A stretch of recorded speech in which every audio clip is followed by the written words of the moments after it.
चालू करो। आज हम पाठ कौन सा पढ़ रहे हैं?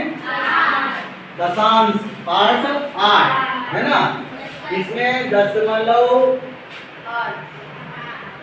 हमें ज्ञात करना सीखना है, दशमलव निकालना सीखना है। दशमलव क्या होता है ये अपन इसमें सीखेंगे। पहले तो दशमलव क्या होता है, तो हम दशमलव संख्याओं को दर्शाने के लिए एक तरीका होता है। जो संख्या आगे लिखी जाती है वो पूर्ण संख्या रहती है, और पीछे जो इसके लिखी जाती है दशमलव के बाद वो भिन्न में दर्शाने के लिए दशमलव के रूप में लिखी जाती है। हमारे देश में ही दशमलव की खोज हुई थी। दशमलव की खोज कहाँ हुई थी? हमारे देश में। हमारे देश का क्या नाम है? दशमलव की खोज 12 मिहिर नामक हमारे एक ज्योतिष्य थे और गणितज्ञ थे, उन्होंने की थी, है ना।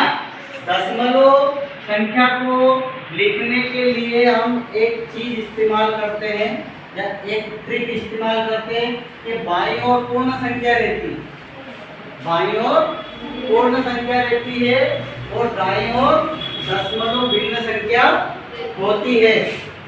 दशमलव संख्या के लिए इस पाठ में अपने को तुलना करना सीखना है। क्या करना सीखना है? तुलना करना सीखना है कि कौन सी संख्या बड़ी है और कौन सी संख्या छोटी है। जैसे यहाँ पर हमने देखा 0 जो पूर्ण संख्या है दोनों में बराबर है। उसके बाद दशमलव लगा है, दशमलव के बाद जो पहली संख्या रहती है वो क्या रहती है? दशांश रहती है। हम दशांश को देखेंगे, यहाँ का दशांश कितना है? 3 और यहाँ का दशांश 4। यदि यहाँ पर ये खत्म हो जाता है तो हम बता कर सकते हैं कि दशांश इसका छोटा है और इसका बड़ा है। तो कौन सी संख्या बड़ी हो गई? 0.4 और 0.3 छोटी हो गई।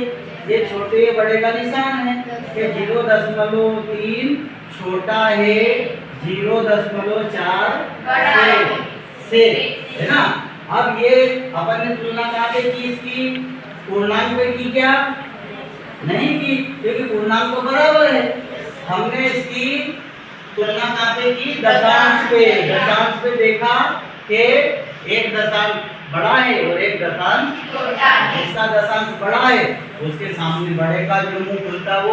यदि आगे जाएंगे, यदि पहले पूर्णांक को पता नहीं चलेगा तो फिर दशांश लेंगे, दशांश पे पता नहीं चलेगा तो फिर हम शतांश पे लेंगे, और इस प्रकार हजारों भाग पे भी जा सकते हैं। जैसे एक सवाल और लेते हैं अपन के यहाँ पे लिया बी नंबर जैसे तुम्हारा कि 0.07 या 0.02 से। अब अपन इसको हल करते हैं, है ना।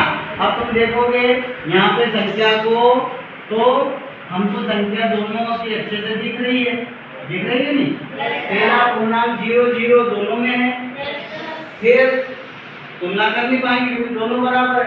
फिर जाएंगे अपन दशांश पे, दशांश पे भी दोनों के 0 है तो यहाँ भी तुलना नहीं कर पाएंगे क्योंकि दोनों बराबर है। फिर जाएंगे शतांश पे, शतांश एक का देखेंगे 7 है, एक का देखेंगे 2 है। जो बड़ा है वो शतांश बड़ा कहलाएगा, अपना ये 7 वाला बड़ा है तो यहाँ का निशान कौन सा लग जाएगा? बढ़ेगा। ये 0.07 बड़ा है 0.02 से। आए समझ में?